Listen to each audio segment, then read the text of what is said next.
vraiment de konangai vraiment donc il faut que son comment mon kesima nanga tout le monde tuna vraiment que non est-ce que ndenge to ça donc ndenge to yebi que donc bana biso to linga te c'est comme là ba bande bana biso kuna na Congo est-ce que to koza la kama ne liga que non ba mitoleza ko ya ou bien avenir que non peuple wana suka a ko révolter vraiment que non o to ndenge penza ko appliquer article 64 ndenge yo za ko moni la vraiment makanisi bien l'esprit ya peuple wana na ndenge ko biso na makambi spiritualité na ebito soki oza ko mona makamba ndenge nini matondo mingi na motuna na mbuta na ngai biso to banda olobela article 64 wana depuis 2011 soulèvement populaire to banda osenga na peuple wana ngai naza na fonctionnement na ngamo nazala na ngo vis-à-vis ya population na lobaka population azwaka décision tango bozozela te population azwaka décision te tango bokalkulaki lobi bosala yango mais pour population koma na niveau wana il faut travail moko esalama ya munene na kati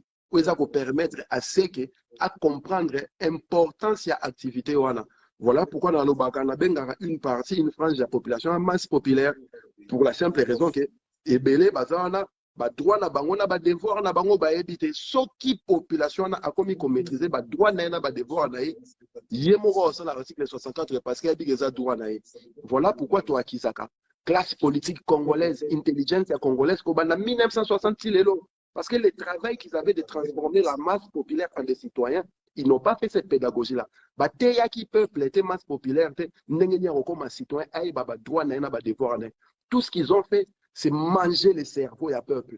Balia ba cerveau à peuple, balia ba cerveau à peuple, à tel point que ndoto ya congolais alara fufu akoliani ni lobby.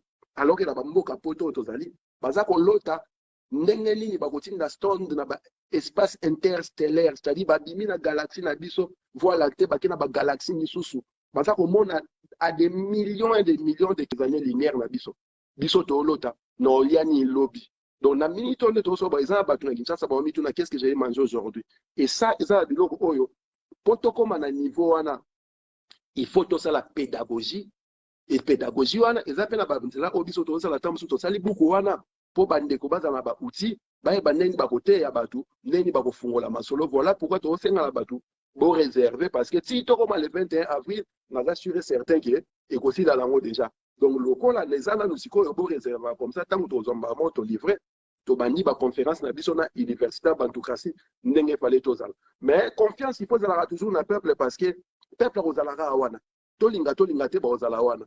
Donc, ceux qui bazawana, et comme ils sont devoir na biso bato to mi benga ba leader d'opinion, tout ça la pédagogie wana, bato to ba classe politique élite congolaise, bango wana intelligence congolaise, bango ne faut pas ça pédagogie wana.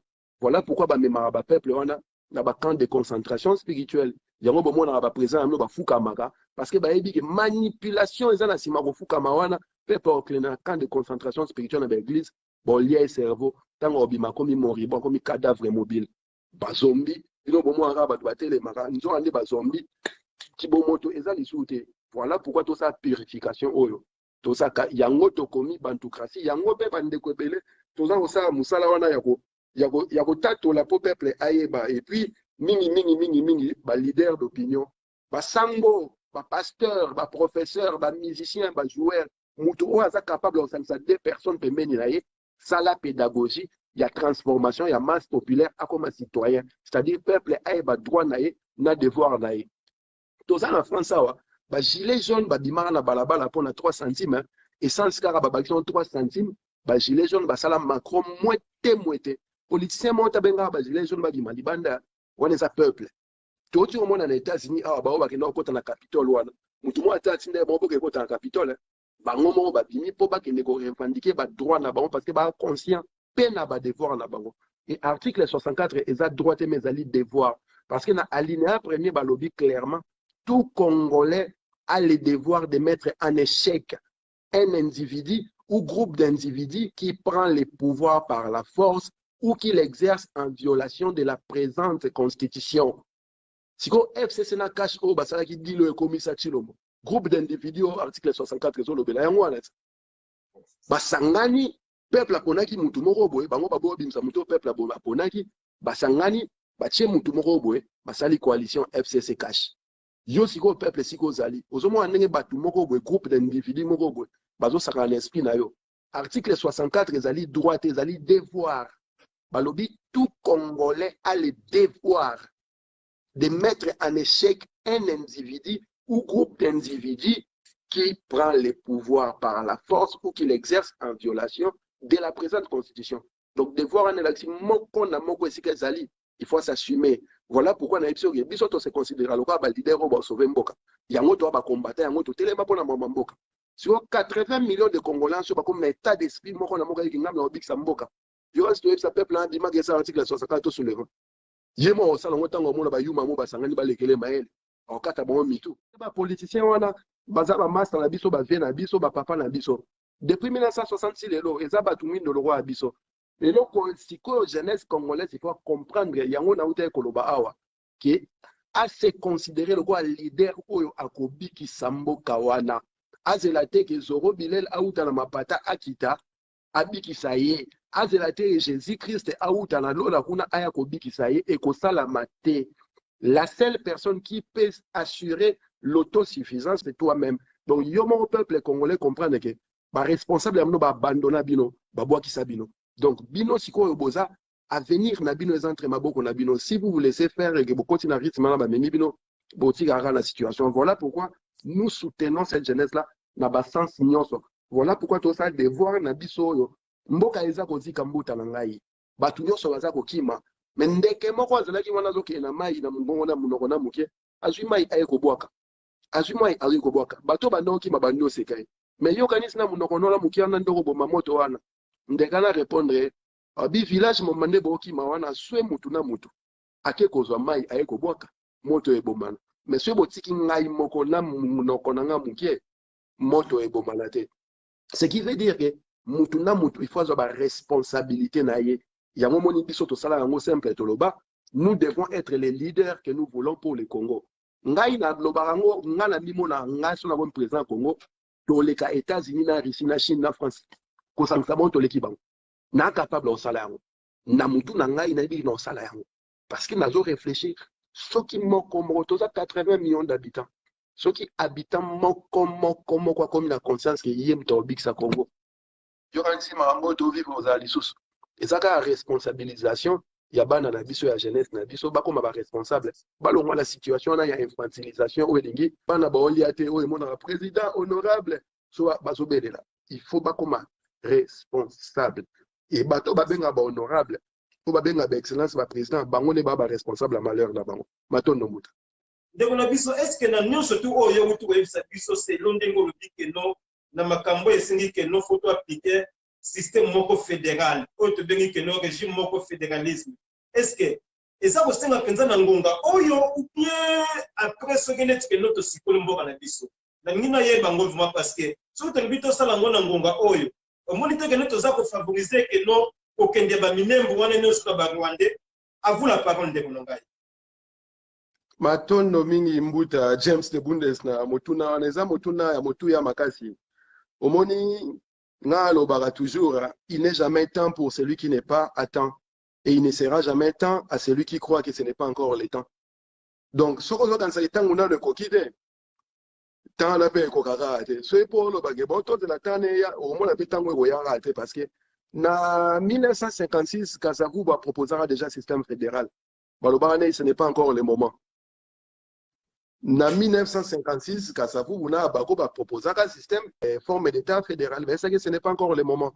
Tout ça, on a 2021. Et ce n'est pas encore le moment. C'est quoi le moment où on a moukouni? Le problème où on a Rwandais, il y a des parce qu'il y a des ennemis qui sont là. Tobundisa mundele, tobundisa empire, tobundisa système wana. Donc, ceux qui comprennent le lokoana, babitumba mikie otobunda biso na biso bakobo moindo. Et si la tokota l'essentiel.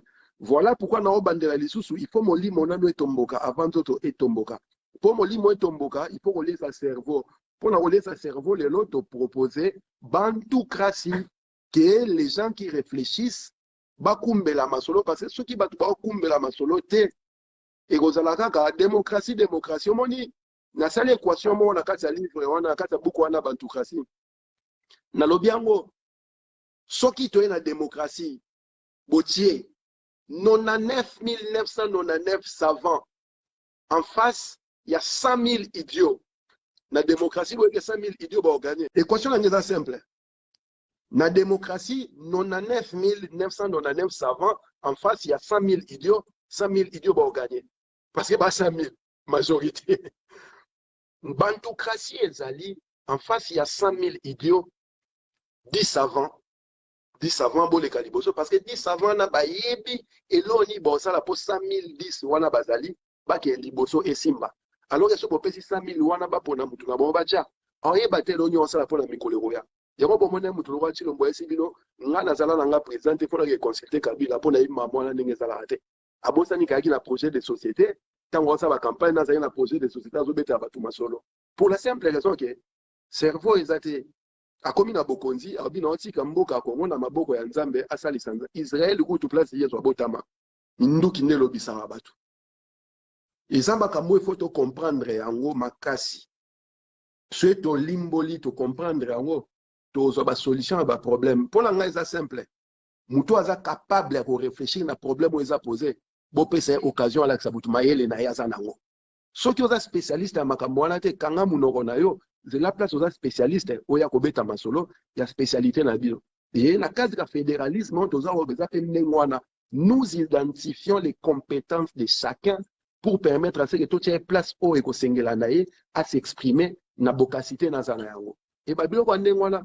soki to comme na stade à comprendre ngo ba problème so eza établi awa eza sous problème te na bandeli lisusu na 1956 kasavu ba proposaka fédéralisme balobaki eza na no moment te toza 2021 biso sous to proposer fédéralisme eza na moment te pour nini guerre eza na est il y a pas de problème biso to tie idée na mais ça nous allons défendre cette idée là to lobi fédéralisme ou rien muko biso to zo pouvoir to ça système wana. Merci Ndek, merci Ndek Nangai na thèse où tu défendre. Biso ba oyo to vandi awa donc yo ka ke no biso ta on appelle la dit que non pas d'état fédéral équipe pour la terre. Ça veut dire que non ayebi ba oyo ba vandi on ndeni ba se comporta. Parce que na moni vraiment que non ba idée net ba idée fédérale wana parce que les idées on de na biso a décidé mais ndenge mo le dit que non banda ba 1956 déjà ba dimisa ba idée ya bo. Wana j'avoue que non na tout bon tamité soit pas tout mingi baloba que non ba combattant ba sa foyer mais na kanisi que non na matière ko le lo lié biloko ya langi bilo le do oza ko mona niveau ya mutu que non balobi que non l'apparence trompe mais lo ko za ko singa que non faut toujours moment que non boyeba que non mutu ya mutu nde mutu za pas nécessaire ko le biso to za ko li ngeko na biso vraiment que non boyoka ba proposition za ko ta ayega ka te que non pas défendre thèse ayega za ko pesa ba proposition moko et c'est vraiment que non ngai na yo de ba ko etikango en vraiment de ko ngai pe donc da des zoro bilele vraiment que non je suis fier de ko yambo na plateau na biso vraiment eza la ba oyo baza ko landa biso ba ngumba oyo vraiment ba sepeli na ba argument na yo vraiment na lobi vraiment que non ceux qui ba pesa ka ba point na éviter son na ko peso combien mais toi tu ka ntango yemo kwa yeba ko juger ba propos na yo na ba touche wa oyo to bengi que non ba spectateur pour touche en également ba spectateur za na français quoi baza ko landa yo na asi que non après wana na ba téléphone mais on est toujours ensemble vraiment naza ko tikila yo ka moi ba 5 minutes ou bien ba ko conclure mission oyeba ko loba na bana Congo oyo ngai na tudiete na oyo zalaki na ngo oyo bibisité vraiment na pestio penza maloba yeba vraiment ko sanza nyonso tout eza la situation économique eza la situation politique nyonso tout vraiment à vous la parole de Konangai. Matondo mingi mbuta James de Bundes en tout cas avant na pesa malobasuka na ko remercier yo liboso ndengo pesa kinga occasion penza ya koya na émission na yo na koka kosola to développer ba idée tozana yango pona mboka et na kopesa pe lisusu matondo mingi na yaya na ngai Didine Lubienga na ML Motema pe mena mbuta David Kiangebeni donc bande konyonso tozana ligne matondo mingi na obo za kosala pona mboka message na ngai mingi ezali ko s'adresser na peuple congolais. Et na bandela ngo lisusu peuple congolais faut comprendre que le 31 décembre 2018 aponaka mutu moko boye volonté à peuple congolais wana ekokisama te parce que batu moko boye ba mafioso moko boye basalaka likita na bango babotoli volonté na yo peuple et tango babotolaki volonté wana babimisi mutu moko boye o bino bopona te mutu wana ebisa bino akomisa Congo Allemagne et Afrique. Et c'est un budget à 80 milliards de dollars. mutu wana aza leo na kati ya mboka wana aza kolela ere nyonso bapartenaire na ye baza kobloke ye ntango toyebisaki ekende kokanga mutu wana mpo aza na makambo ifo asilisa esi bino ke akofunye na pase te ntango toyebisaki koza tricheur toza na besoin vérité des urnes aboya korépondre bino donc yo peuple congolais oyo oza kolala nzala oyo ozangi mbongo ya kokende hôpital oyo ozangi mbongo ya koliesa bana na yo oyo ozangi mbongo ya komema bana no na hôpital oyo ozangi ndako ya kolala oyo ozali na ministre oyo oyebi te eloko nini okolia lelo tokomi 21h16 nano lie te oyo oyebi te avenir na yo lobi ekozala ndenge nini e avenir à long terme oyebi te eza ndenge nini oyo oza koyebake na mboka na yo boza na richesse koleka bamboka nyonso na mokili mais boza continue kolia mabele tangu ekoki ya kotomboka na molimo mpe kotomboka na nzoto na bandeli lisusu article 64 ezali droit te ezali devoir tout Congolais a le devoir de mettre en échec un individu ou groupe d'individus qui prend le pouvoir par la force et qui l'exerce en violation de la Constitution. Élection Nabino, linganga moko boy groupe d'individus à FCC na cash ne bayibaki yango. Bazako violer mibeko amboka. Botele ma bozela te Zoro Bilel aib sabino bobima na balabala. Bozela te ke muto boponaki Martin Fayulu aib sabino bobima azaye moko bino boza 80 millions. Yesuka bimi moko to lobi moko ko sala lote mais bino 80 millions so bobimi et comme langage ya nzambe parce que to lobi yango déjà Vox pour les Vox Day mongongo ya peuple ezali mongongo ya nzambe nzamba oya liso likolota bima ndenga ibisaka Moïse na tango obwe na boye bino peuple ton boza ko s'exprimer ezali bolingi ya nzambe et expression ya bolingi kotika yango pa batu moko ya ténèbres bazo babino ti mokolo nini botala mboka ndenge komi bozala na courante bozana mai au courante ezalité boebite bolia nini mbula soki ebeti na mboka na mawa mingi et boza kofanda ka boza kozela yezo ya kobikisa to Martin Fayulu apesa mot d'ordre c'est à toi yango na obi il faut ozala leader oyo olingi po na mboka yo nde muto kobikisa mboka ane ezali ngai te ezali yete mais ezali biso nyonso soki moko na moko atie na mutu na yeke ngande na osiko la mboka na akotelema na ngui na kotelema na ngui to kotelema na ngui to sa momentum oyo ekosala soulèvement populaire révolution tolobaka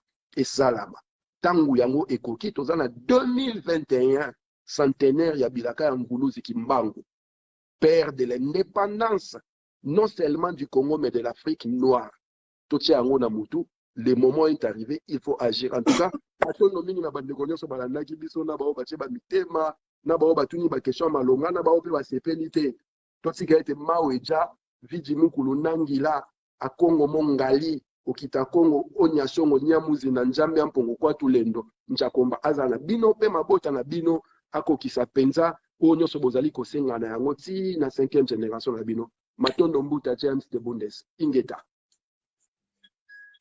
ndeko na ngai vraiment ke no boko limbisa